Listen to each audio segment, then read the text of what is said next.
Hello दोस्तों, मैं राजू प्रजापति एक बार फिर से आपका कॉन्सेप्ट अकाडमी आज क्लासेस में स्वागत करता हूं।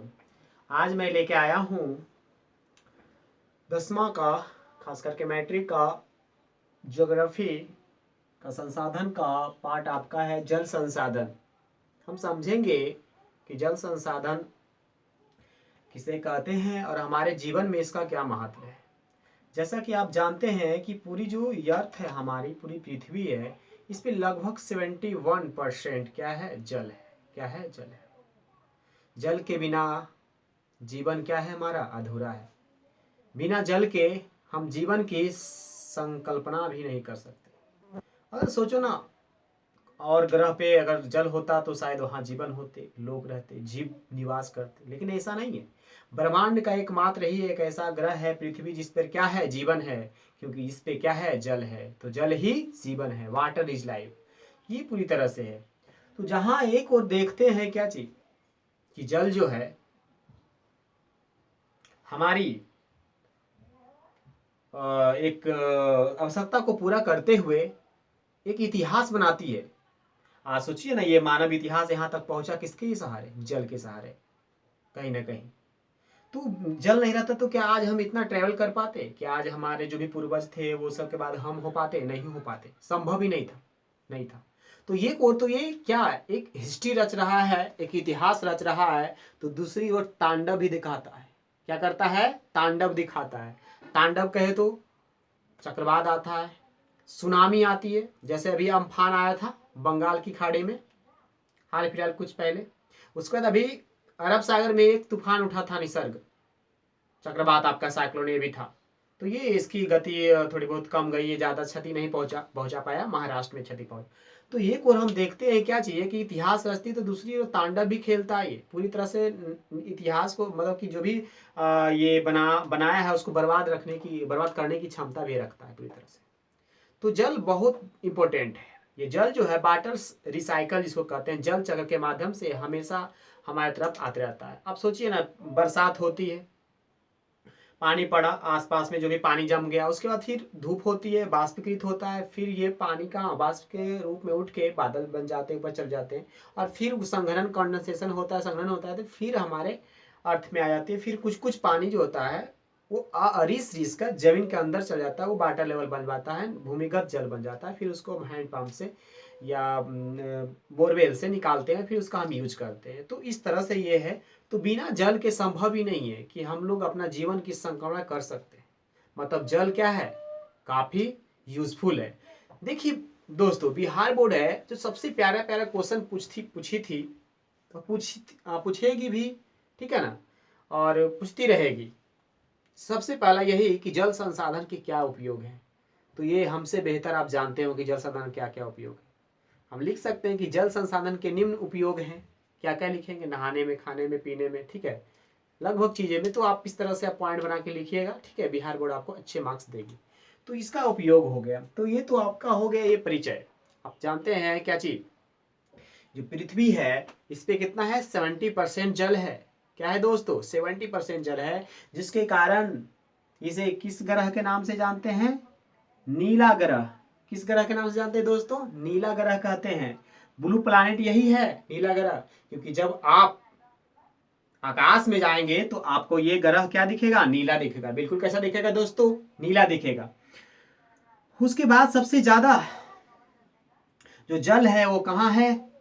महासागर में है। कहाँ है? महासागर। सबसे ज्यादा जल है, 71% जो भी जल है वो कहाँ? महासागर है में। जल संग्रहण के मेन रूप से जो स्टोरेज है जल का, कहाँ है? महासागर में। और महासागर मेन रूप से आपको कितने हैं? तो 4 है, ठीक है। 5 भी कभी कभी अंटार्कटिका को गिन लेते हैं तो 5 हो जाता है।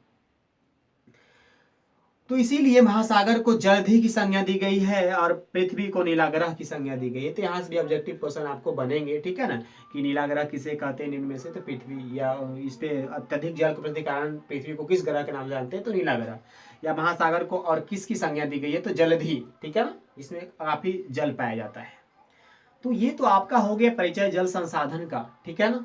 जल संसाधन के यूज आ सकते हैं, तो यूज आप लिखिएगा, नहाने में, खाने में, जो भी ये सारा ठीक है, आप कपड़ा साफ करने में लिख सकते हैं, कृषि करने में, वानिकी करने में, मतलब कि बगीचे बनाने में, ठीक है, ये सारे में आपको ये जो तो वहां पे आप लिख सकते हैं। अब बात आती है जल स्रोत की। किसकी? जल स्रोत। चलो इसको अभी नहीं देखते, पहले यहाँ देखते हैं विश्व के जो भी जो जल आयतन, जो भी कुल आयतन की बात है तो ये महासागर में है। तो कितना है महासागर में? 96.5% महासागर में बाबू।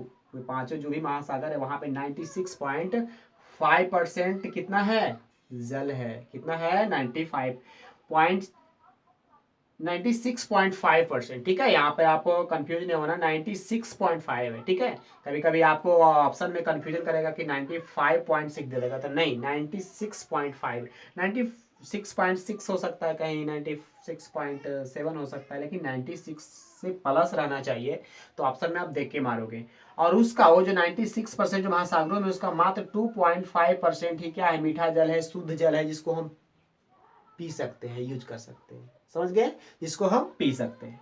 अब देखिए बात आती है जल स्रोत की, क्यों यहाँ पर जो भी पृथ्वी पर जो जल स्रोत है, क्या दोस्तों? जल स्रोत वो कितने रूपों में? तो यहाँ पर आप देख रहे हैं दो, यहाँ पर कितने हैं? 4 रूपों में आपको जल स्रोत हैं। भूपृष्ठीय जल, भूमिगत जल, वायुमंडलीय जल और महासागरीय जल। कितने प्रकार के हैं यहाँ पे? 4 प्रकार से जल के क्या है? सोर्स है यहाँ पे। भूपृष्ठीय जल कहें तो क्या दोस्तों? जैसे तालाब हो गया, पोखर हो गया, नदी हो गया, तो ये आपका हो गया भूपृष्ठीय जल।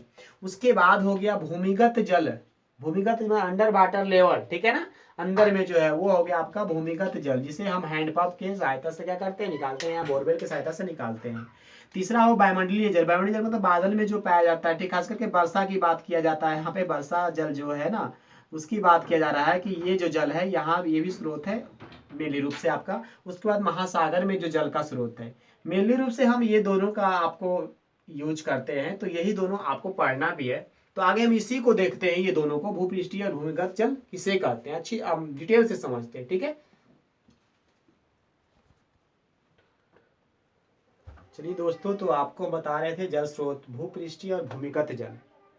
यहाँ पर आप देखे थे कि 4 प्रकार के जल स्रोत थे, भूपृष्ठीय, भूमिगत और आपको महासागरीय, और इसके साथ साथ क्या था आपका?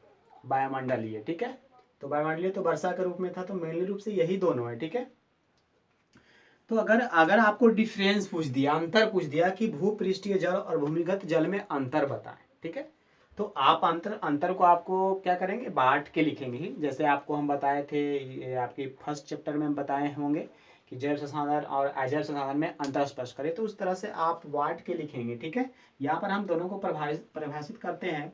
यहाँ पर देखो, भूपृष्ठीय जल जो है वो किसे कहते हैं? तो भूपृष्ठ पर, क्रस्ट पर, आपको कहने का मतलब भूपट्टी पे, या कह सकते धरातल पे पाए जाने वाले जल, अर्थात नदी, तालाब, पोखर, झील इत्यादि में जो उपलब्ध जल है, उसी को हम क्या कहेंगे? भूपृष्ठीय जल कहेंगे। क्या कहेंगे दोस्तों? भूपृष्ठीय जल कहेंगे। ठीक है, देखो मेनली रूप से जब आपको वर्षा होती है, ठीक है, वर्षा जब होता है, रेनिंग होती है, तो उसका 20% बाष्पीकृत हो जाता है। क्या हो जाता है? बाष्पीकृत हो जाता है। और कुछ जो है इसमें लगभग आपको 40% से प्लस ही, आपको 40% तक लगभग, इससे कम आप कह सकते हैं लेस देन, क्या होता है? अंडरग्राउंड हो जाता है, नीचे चला जाता है पानी, धरती के नीचे रिस रिस कर। ठीक है, और बाकी बच गया आपका कितना? 40%। तो 40% जो जल है ना, यही भूपृष्ठीय जल के रूप में रह पाता है। 40 से इसको ये प्लस में जाएगा, वो थोड़ा और माइनस में जाएगा, इस तरह से।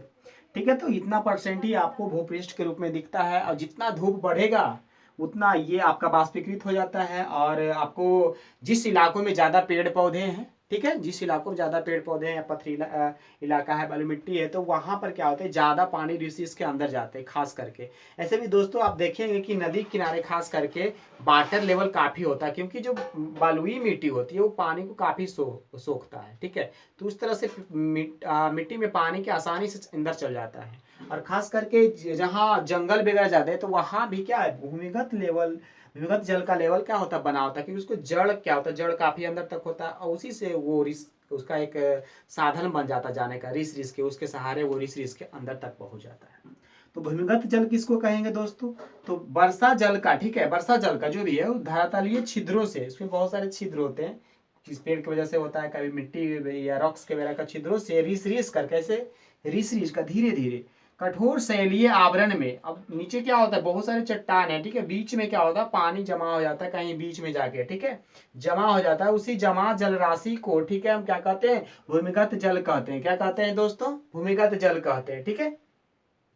तो ये होता है, आप देखो यहाँ पर है इसका वितरण, ठीक है, वितरण आपको बंटवारा जिसको कहते हैं कि जल संसाधन जो भी है पृथ्वी पर खास करके किस रूप में। तो देखो आप, ये हमारी जो भी ये अर्थ है, तो अर्थ में आप देख रहे होंगे कि ये आपका आपका नॉर्थ आपका अमेरिका है, ठीक है, ये आपका नॉर्थ अमेरिका है, ठीक है, ये आपका साउथ अमेरिका है, और ये आपका एशिया है, एशिया का पार्ट है, ठीक है, और यूरोप का पार्ट है ये आपका, और यहाँ पर आपका क्या है, अफ्रीका है, और यहाँ पर ऑस्ट्रेलिया है, ठीक है। तो ये बीचों बीच में यही आपका है। तो यहाँ पर आप देख रहे हैं कि ज़्यादातर जो एरिया है ना, ज़्यादातर जो एरिया है वो नदर्न एस्फीयर में, नदर्न मतलब उत्तरी गोलार्ध में का स्थल का है, नीचे तो काफ़ी कम है।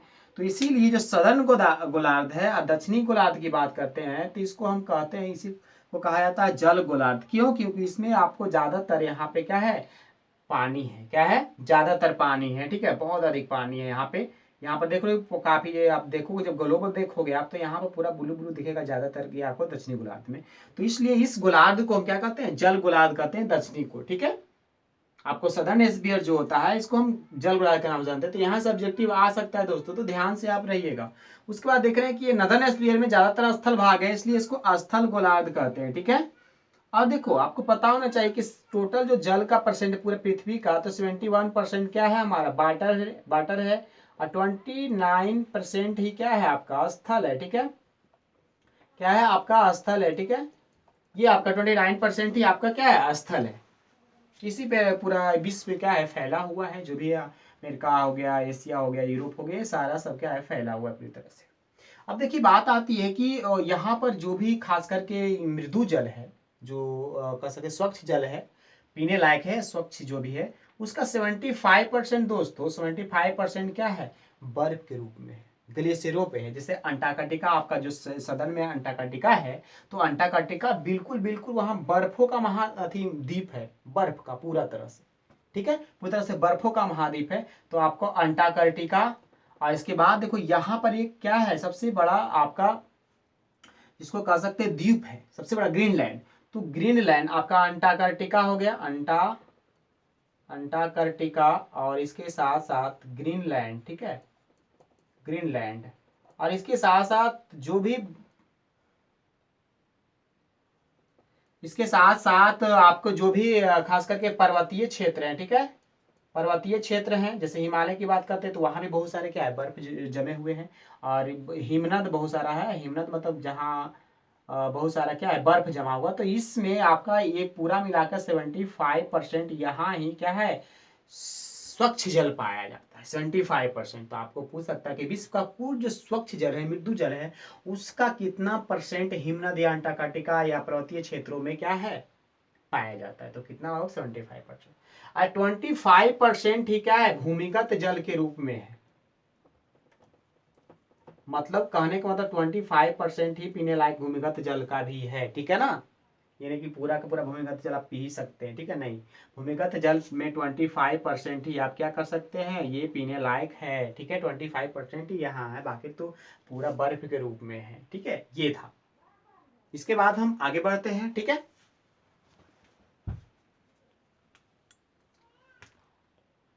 ये दोस्तों, तो आपको हम बता रहे थे क्या, जल संसाधन। तो यहाँ पर इसका यूज, उपयोग, अगर आपसे बिहार बोर्ड पूछती है कि जल संसाधन के क्या क्या उपयोग है, तो बहुत सारे हैं, ठीक है ना। जैसे मत्स्य पालन हम इसी में कर सकते हैं, वानिकी अगर हमें वन लगाना हो तो इसी से कर सकते हैं, कृषि की बात करते हैं, एग्रीकल्चर की, तो वहाँ है इसका काफ़ी क्या होता है, यूज होता है। इसके साथ साथ अपने घरों में आप यूज करते हैं, जैसे आपको खास करके खाना बनाने में, कपड़े धोने में, मतलब घरेलू कार्यों में बहुत ज़्यादातर आपको पानी का यूज होता है। इसके साथ साथ आप पीने में यूज कर सकते हैं, ठीक है ना। इसके साथ साथ आपको वाटर प्लांट जो होते हैं इसी पे लगे होते हैं, ठीक है। तो आपका इसका क्या होता है, काफ़ी योगदान होता है आपका जल का। तो जल का यूज आपकी काफ़ी लंबी है। देखो अगर बात करते हैं यहाँ पर प्राणी, मानव की बात करा जा रहा है खास करके, प्राणी या आपका जीव जंतु जिसको है, तो उसके जीव जंतु के शरीर में 65% क्या होता है, जल होता है दोस्तों। कितने? 65% जल होता है। लेकिन वहीं पेड़ पौधों की अगर हम बात करते हैं, ठीक है ना, पेड़ पौधों की अगर हम बात करते हैं तो वहां पे 65 से 99% तक जल होता है। जैसे अगर बात करते हैं केला, केला देखे हो, काफी उसमें क्या होता है, पानी होता है, पूरा पानी ही होता है उसमें, 99% कहे तो वहाँ क्या होता है, जल होता है। तो इसीलिए 65 की कहीं कम होता है कहीं ज्यादा होता है, तो 65 से लेकर 99% तक यहाँ पे जल पाए जाते हैं, लेकिन प्राणी में 65% पाए जाते हैं। तो यहाँ से भी ऑब्जेक्टिव क्वेश्चन आते हैं, ठीक है। उसका देखो यहाँ पर हमने एक सारणी लिया, ठीक है। अब हमारे यहाँ खास करके भारत को की देखा जाए तो स्वतंत्रता के बाद जनसंख्या काफी क्या हो, इंक्रीज किया है, बढ़ा है, काफी तेजी से बढ़ा है। तो जाहिर सी बात है, जब जनसंख्या बढ़ा है तो बिना पानी के तो वो रहेगा नहीं। तो यहाँ पर यूज भी क्या है, पानी का उपयोग भी क्या है, बढ़ा है, यूज ज्यादा हुआ है। तो यहाँ पर जाहिर सी बात है, जो स्रोत है, इसको कह सकते हैं संग्रहण है, वो क्या है, कमा है। यहाँ पर आप देख रहे हैं कि 1951 में, 1951 में देख रहे हैं कि इतना मीटर क्यूब क्या होता था, उपलब्ध था जल। लेकिन धीरे धीरे जनसंख्या बढ़ने के बाद 2001 में यही उपलब्धता जल की कितनी हो गई, 1829 मीटर क्यूब ही रहा, ठीक है। इसके बाद आपको क्या 2025 तक में इस तरह की कंडीशन हो जाएगी और क्रिटिकल हो जाएगी, जनसंख्या जिस तरह से तेजी से बढ़ रहा है। तो ये उपलब्धता है, यहाँ पर क्या है, उपलब्धता मतलब कि इतना उपलब्ध प्रति मानव के लिए किया जा सकता है कि इतना ही जल उपलब्ध हो पाएगा एक आदमी के लिए, जो भी चीजें। तो ये आपको देख रहे हैं कि स्थिति क्या हो रहा है, जल संकट की ओर हमें ले जाया जा रहा है, ठीक है। हम जल संकट की ओर जा रहे हैं, तो आप पर्यावरण को बचाइए। इसके लिए ज्यादातर क्या करें, आप जल संरक्षण करने का काम करें, तब जाके आप में आपके वाटर लेवल बना रहेगा, तो आपकी जीवन जो है एक अच्छी धारा प्रवाह चलती रहेगी। वरना बहुत क्रिटिकल कंडीशन आने वाले हैं दोस्तों, ठीक है। इसके पहले कुछ दिन पहले आप देख लिए थे क्या, सभी का हैंड पंप सूख गया था, काफी पानी क्रिटिकल कंडीशन कई किसी क्षेत्रों में, खासकर जहाँ सुखाड़ का क्षेत्र है, जो एरिया में आपको पानी वगैरह की कमी है, वहाँ काफी दिक्कत हो जाती है, ठीक है। लेकिन जो क्षेत्र क्या नदियों से लगा हुआ है या तटीय इलाका में, उसको उतना प्रॉब्लम नहीं आती है। लेकिन जो बीच में है, ठीक है ना, लॉक्ड आपको जगह है, लॉक्ड जगह है, वहाँ पे नदी उदी के साधन नहीं है, तो वहाँ पर काफी दिक्कत आती है, ठीक है ना, पानी की को लेकर। तो ये थी जल की उपलब्धता की, धीरे धीरे ये घट रही है, ठीक है। इसे बढ़ाना है, ठीक है। इसके बढ़ाने के लिए हमें करना क्या है, वाटर जो भी वाटर वर्षा वाला है, ठीक है ना, उसको हमें क्या करना, संरक्षित करना है। संरक्षित करेंगे तो हम ये स्थिति होने नहीं देंगे, ठीक है, स्थिति अच्छी रहेगी। देखो, तो इसकी आपको यहाँ पर एक आगे आगे अगला पॉइंट है, बहुउद्देशीय परियोजना, ठीक है। अब जाहिर सी बात है, पानी का यूज खास करके ज्यादातर आपको इसका क्या जाता है, वाटर प्लांट बनाने में, ठीक है ना, नदी घाटी परियोजना बनाने में किया जाता है। तो नदी घाटी परियोजना, इसे बहुउद्देशीय परियोजना के नाम से भी जानते हैं, क्या कहते हैं, बहुउद्देशीय परियोजना। इस बहुउद्देशीय परियोजना को पीटी नेहरू, हमारे जो प्रथम प्रधानमंत्री थे, जवाहरलाल नेहरू, पंडित जवाहरलाल नेहरू, इन्होंने इस नदी घाटी परियोजना कहो या बहुउद्देशीय परियोजना को आधुनिक भारत का क्या कहा था, मंदिर कहा था। आधुनिक भारत का मंदिर कहा था, किसे, नदी घाटी परियोजनाओं को जो भी था, उसे क्या कहा था, आधुनिक भारत का मंदिर, ठीक है। वो बहुउद्देशीय परियोजना भी हम उसको कह सकते हैं, ठीक है। इसकी परिभाषा भी पूछ लेती है बिहार बोर्ड की, बहुउद्देशीय परियोजना से आप क्या समझते हैं। तो यहाँ पर दिया हुआ वैसी परियोजना जिसमें एक साथ कई उद्देश्य, कई काम एक साथ किए जाते हो, तो वो क्या कहलाएगा आपको दोस्तों, बहुउद्देशीय परियोजना। क्या कहलाएगा दोस्तों, बहुउद्देशीय परियोजना कहलाएगा। एक साथ अगर बहुत सारा उद्देश्य, जैसे देखो यहाँ पर क्या है, मछली पालन, क्या है, मछली पालन, मछली भी पाला जाता है, ठीक है ना। अब हम पानी को सेव कर लिए, डैम बना दिए, गाइड वाल देकर डैम बना दिए, जमा कर लिए, तो जल कृषि, उसमें हम जल कृषि भी कर सकते हैं। इसके साथ साथ वानिकी वन भी लगा सकते हैं, ठीक है, नहर निकाल के। सुखाड़ और बाढ़ का क्या नियंत्रण हो सकता है, जिन क्षेत्रों में पानी नहीं है वहां पर आप नहर निकाल के पानी पहुंचा सकते हैं, ठीक है। जिन क्षेत्रों में ज्यादा बाढ़ आता है, तो वहां से क्या, वहां बाढ़ की संभावना को हम रोक दिए डैम बनाकर। उसके साथ साथ जब एनर्जी का भी उसमें सेव हो गया, तो हम बिजली उत्पादन भी कर सकते हैं टरबाइन लगा के। तो ये सारे काम एक साथ हो जाता है, इसीलिए इसको बहुउद्देशीय परियोजना इसका नाम हो गया, नदी घाटी परियोजना का, ठीक है। क्या नाम हो गया दोस्तों, बहुउद्देशीय परियोजना, क्योंकि इसमें एक साथ ये सारा काम जो होता है ना, ये एक साथ होता है, इन्हें किया अलग अलग, मछली पालन कर लिया, उसके बाद अलग अलग, सब एक साथ होता है, सारा काम एक साथ होता है, इसीलिए इसको बहुउद्देशीय परियोजना के नाम से जानते हैं। और इसे पंडित जवाहरलाल नेहरू ने क्या कहा था, आधुनिक भारत का मंदिर कहा था। देखो इसके आपका जल संसाधन का एक और पार्ट आएगा, वहां पर हम थोड़ा और समझेंगे, उसके बाद अगले पार्ट में खत्म हो जाएगा। और देखो ये संसाधन, जो भी संसाधन है आपको, खनिज संसाधन हो गया, पूरी खत्म हो जाएगी, तब इसकी क्या आएगी, हम ऑब्जेक्टिव लेके आएंगे। और जो इसका सब्जेक्टिव है दोस्तों, वो आपको PDF फॉर्म में आपको व्हाट्सएप पे हम आपको अवेलेबल करा देंगे। ठीक है, थैंक यू।